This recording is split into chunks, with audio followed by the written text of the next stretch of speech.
British আমলে নির্মাণ করা জরাজীর্ণ ভবনে জীবনের ঝুঁকি নিয়ে চলছে মাদারীপুরের ডাকঘরগুলোর কার্যক্রম।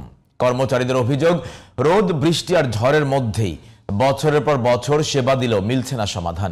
যদিও দায়িত্বে থাকা কর্মকর্তা বলছেন নতুন ভবন নির্মাণের জন্য একাধিকবার চিঠি লেখা হলেও টনক নড়ছে না কর্তৃপক্ষের। মাদারীপুর প্রতিনিধি সাদাত হোসেন জুয়েলের তথ্য ছবিতে আরো জানাচ্ছেন মাহিমা হোসেন।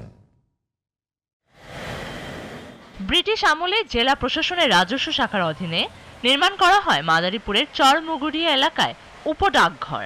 যুগের পর যুগ 15টি ইউনিয়নের অধীনে কার্যক্রম পরিচালনা করে আসছে ডাকঘরটি। একতলা বিশিষ্ট ভবনটির খসে পড়েছে পলেস্তারা, বেরিয়ে গেছে রড, বৃষ্টি হলে ভিজে যায় গুরুত্বপূর্ণ নথিপত্র। এদিকে জেলার অধিকাংশ ডাকঘরেরও একই দশা, মূল্যবান কাগজপত্র বাড়িতে নিয়ে যেতে হয় কর্মকর্তাদের। কর্মচারীদের অভিযোগ, বিষয়টি বারবার কর্তৃপক্ষকে বললেও মিলছে না কোনো সমাধান। জানলা দরজা এগুলো ভালো না, উপরে ছাদ যে কোনো সময় পড়ে যেতে পারে, আমরা রিক্সের উপরে আসি। অনেক জরুরি কাগজপত্র আছে, কাগজপত্র রাখা বড় সমস্যা।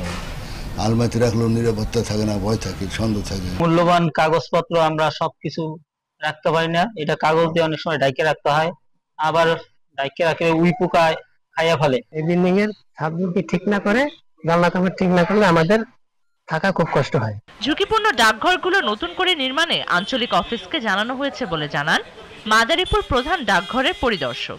ইতিমধ্যে তালিকা প্রেরণ করা হয়েছে ঊর্ধ্বতন কর্তৃপক্ষের নিকটে।